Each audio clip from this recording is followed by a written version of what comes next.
I had no intention of doing my shill follow-up video so fast, but the flood of positive responses as well as a visit from the mundane one himself prompted me to start this series now. I don't know what I'll call it, maybe Shill's Giving, because it's always that season on the internet. Today's shill is a shill of massive proportions, Kevin Smith. A self-proclaimed whore, Smith is the man who will toe any company line for a little bit of exposure and a buck to finance his next flick. As of late, he's been shilling hard for Warner Brothers, especially their DC properties. Now, you could argue that he's just a comic book fan that loves these movies and is seeing the films of his dreams come true. Or you could connect the dots and see how he's now directing episodes of The Flash and Supergirl after many favorable reviews of DCEU content. If I recall correctly, he claimed Batman vs. Superman would be a $2 billion flick and tried so hard to convince us that Zack Snyder's interpretations were good. Ugh.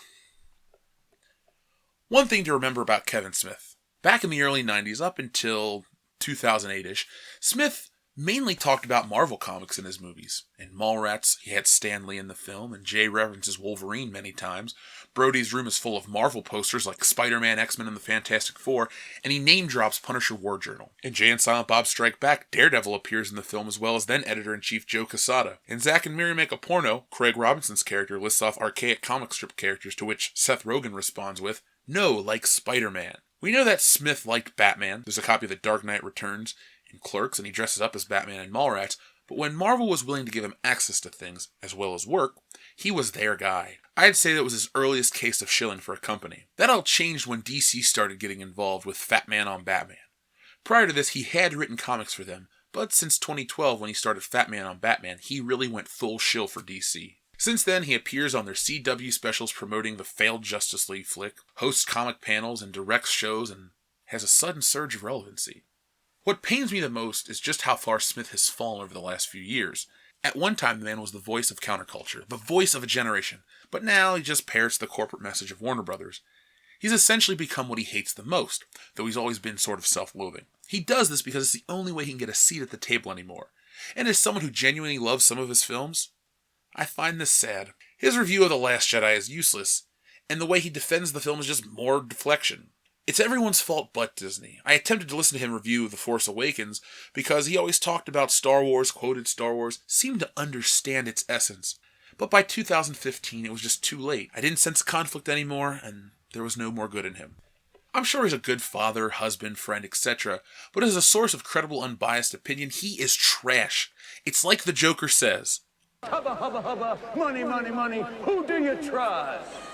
And Kevin, I don't trust you anymore. His shilling has been well documented so well that a simple Google search will yield a greater result than I can put in any single video. But Kevin Smith whoring himself out is a tale as old as time. Now, I went kind of light on Kevin Smith because I do think he's a good dude who does these things maybe out of desperation, maybe out of a sad place. He never seemed like a guy that had a big ego that he could actually back up, you know? He maybe talked a lot of bullshit, but he was just kind of like a Twinkie. All saturated fats and terrible things, but no nutritional value. That's what his movies essentially were, just junk food. Now, sometimes junk food is great, and it makes you feel good, it fills you up, it gives you what you need, but we don't live in that kind of era anymore, and Kevin Smith just can't remain relevant. I'm happy for him that he lost all the weight and that he's healthy. It's nice that he's got a good family. All those things are positive that I have to say about Kevin Smith, but like I said, as someone that's a credible source, I just turn him off. I can't watch anything he does anymore. His movies are garbage. Any kind of time he appears on a show, he's not interesting or funny anymore. There was a time where Kevin Smith was really awesome. Like, I'm 29. When I was in high school, back in 2006, when Clerks 2 came out, my cousin and I went and saw that movie, and we were just like, wow, this is exactly what we wanted out of Clerks. And that kind of Kevin Smith, that feeling towards Kevin Smith really went a long way back then.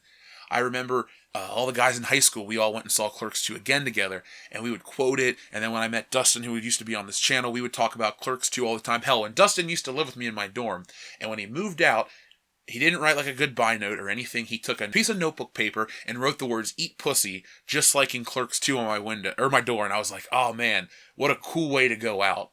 Kevin Smith films have always been an important part of my life. I always thought of him as like a very accessible celebrity that you could maybe, shoot the shit with. But I don't want that anymore because I just don't believe anything anymore that he says. It's kind of sad. I know actors get scripts and stuff and they perform, but Kevin Smith has never been an actor per se. Yeah, he's been playing Silent Bob in all the flicks and he's been in other stuff. But when he's out in public, he was really candid. He was always himself and he was a lot of fun. When he did his Evening with Kevin Smith documentary specials, you got the real him. When he did his intros for his DVDs and Blu-rays and stuff, you got the real unfettered Kevin Smith. But you don't get that anymore. And I know a lot of people are going to say, oh, you just don't get his new films, or, oh, he wanted to grow as an artist. When he went off and did Zack and Miri, which was still a comedy, but very different from the View Askewniverse stuff, I thought it was great.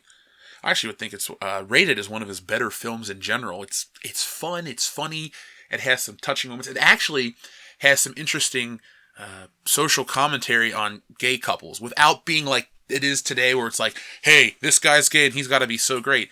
No, Seth Rogen's like, oh my god, they fight like real people, blah, blah, blah, blah, blah. And it's like, well, gay couple's just another normal couple. And that was a smart thing that Kevin Smith did. But today, there are no more smart things that Kevin Smith does. He makes yoga hosers, he makes all this other shit.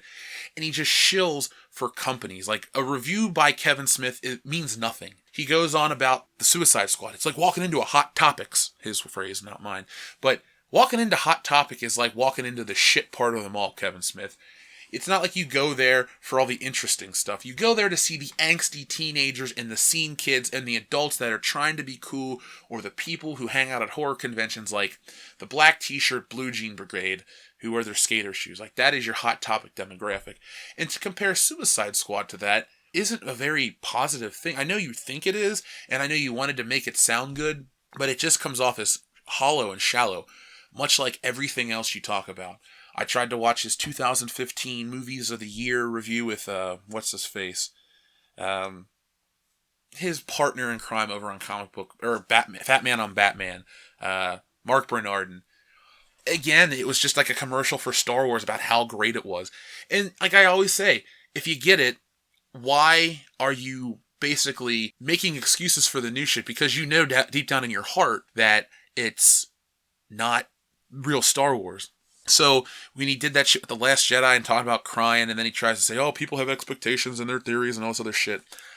Kevin, I had no expectations. I had no theories. I just thought it was a bad movie. And believe me, you know plenty about making bad movies.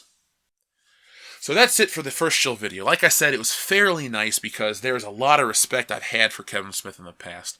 If you go look on my DVD and Blu-ray shelf, you'll see 90% of his films, Jay and Silent Bob Mini-Mates.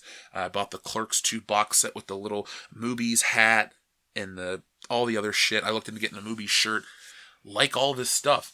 So like yesterday when I was preparing for this video and I looked through Clerks, it took me a little bit to start writing because I'm thinking, man, there was so much good in this guy, and it's just so sad. So Kevin Smith is the saddest shill. Everyone else probably is just going to get a reaming like they deserve. And just for the record, folks, Mundane Matt commented on the video where I mentioned his name. So maybe I should fast track his video. I don't know. But if you tell me down in the comments below who you want me to talk about on each video, and these things are successful, I will keep making them. So let's get this Kevin Smith shill video up to where the first Star Wars shill video was.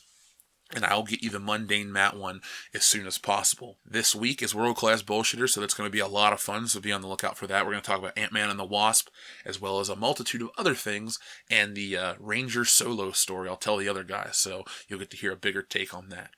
If you like this video, make sure you give it a thumbs up and subscribe to the channel. And do me a favor, share. Sharing really helps, because the more people we get, the more people we can get to watch the videos, and we can help our channel grow, and that's always a good thing. Speaking of growth, Patreon has been growing, and I'd like to thank everyone involved. If you're listening to this channel and you have the means and you haven't yet, head on over to our Patreon page. The link is always in the description of every video. For $1 a month, you get access to, I don't know how many hours of digital content at this point. Lots. You get a ton each week. It's all kinds of stuff that never hits the channel. And the higher up you go, the more awesome stuff you can get. So 17 cents a day is like $5 a month, which is a little less than $1 a week, a little more than $1 a week. And it really does help go a long way with World Class Bullshitters. So that's the end of my pitch. Thank you for watching this video. I greatly appreciate it. Kevin Smith, if you hear this video, shoot us back a message, because maybe we'll talk about why you shill so hard nowadays. That would be a lot of fun if I could get every shill to come on the channel and we talk about it directly. So listeners, if you like that, make sure you send this to Kevin Smith as much as possible. I'll be back later in the week with more content. Thanks for listening.